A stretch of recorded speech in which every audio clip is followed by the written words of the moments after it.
All right. Science, right? Wow. The science room is rocking it today at the convention center. Unbelievable. Well, we're here to hear Dr. Michio Kaku, who is just amazing. I love this guy.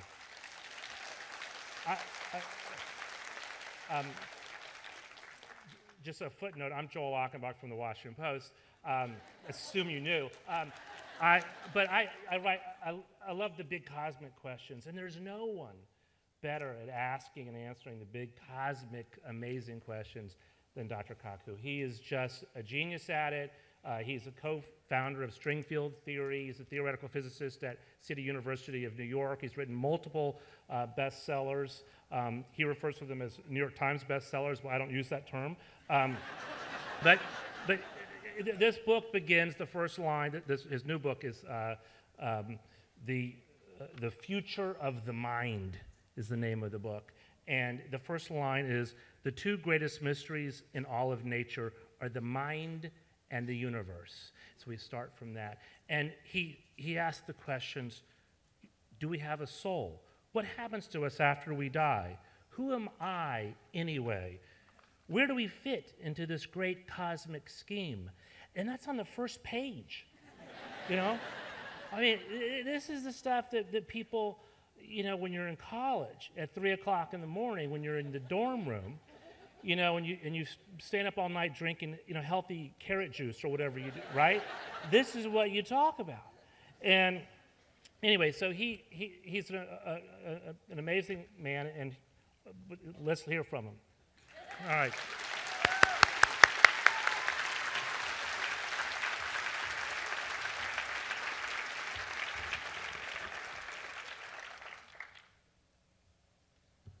Well, after such a great introduction, I can't wait to hear the speaker myself.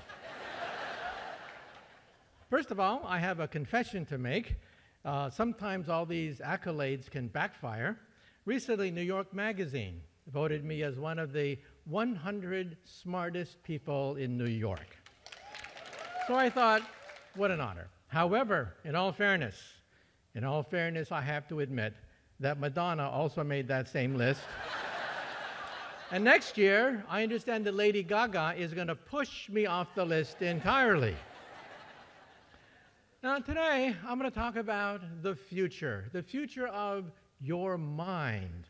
However, making predictions is dangerous. Let me quote from that great philosopher of the Western world, Yogi Berra. Yogi Berra once said, quote, "Prediction is awfully hard to do, especially if it's about the future." Well, I'm a physicist. We can talk about the future of the universe billions of years from now. So let me quote from that other great philosopher, Woody Allen. Woody Allen once said, quote, "Eternity is an awful long time, especially toward the end." Well, you may say to yourself, what does a physicist do anyway? What have you done for me lately? Well, we physicists invented the transistor. We invented the laser. We helped to construct the first computers and the internet. We wrote the World Wide Web. And along the way, don't forget, we invented television.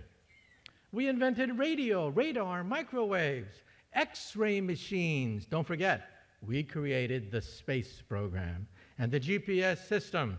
And we physicists love to make predictions. When we assembled the internet, one physicist predicted that the internet would become a forum of high culture, high art, and high society. Well, today we know that 5% of the internet is pornography. But that's because teenage boys log on to the internet. Just wait until the grandmas and grandpas log on to the internet. Then 50% of the internet will be pornography.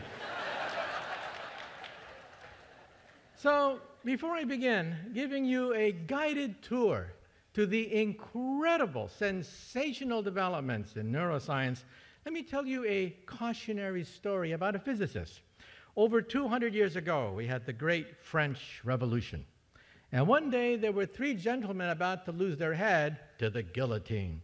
There was a priest, a lawyer, and a theoretical physicist, just like me, about to lose their head to the guillotine.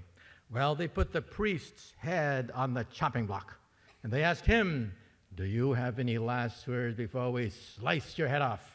And he said, "Yes, yes." He said, God from above shall set me free." Well, all eyes were on the blade. They raised the blade. The blade came down, swish, and stopped right before it hit the neck of the priest. The crowd gasped. They had never seen this before. And so the mob said, "Let the priest go, because today God has spoken." And now let's see about the lawyer. Yes, the lawyer. They put the lawyer's head on the chopping block, and they asked him, "Do you have any last words?"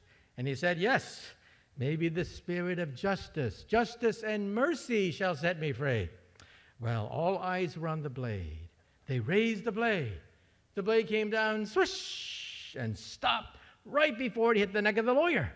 This time, the mob went crazy, dancing in the streets of Paris. People were saying, "God has spoken. Justice and mercy have spoken today." And now let's see about the physicist.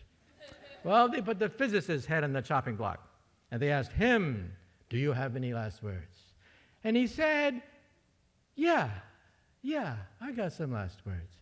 And he said, I don't know too much about God, and I know even less about the law, but I do know one thing. If you look up, you'll see that the rope is stuck on the pulley.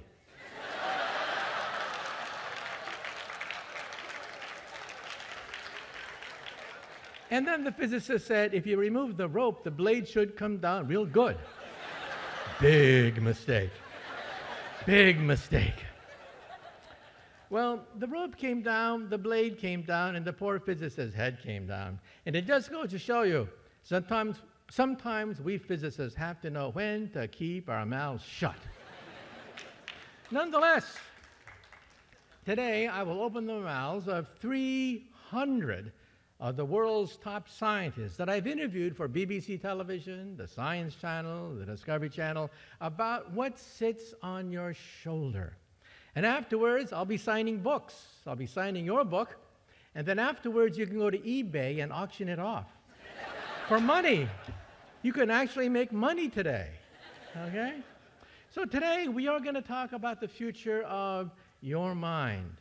And the previous book I wrote, if I can bring that up, was Physics of the Future, talking about the next 50 to the next 100 years.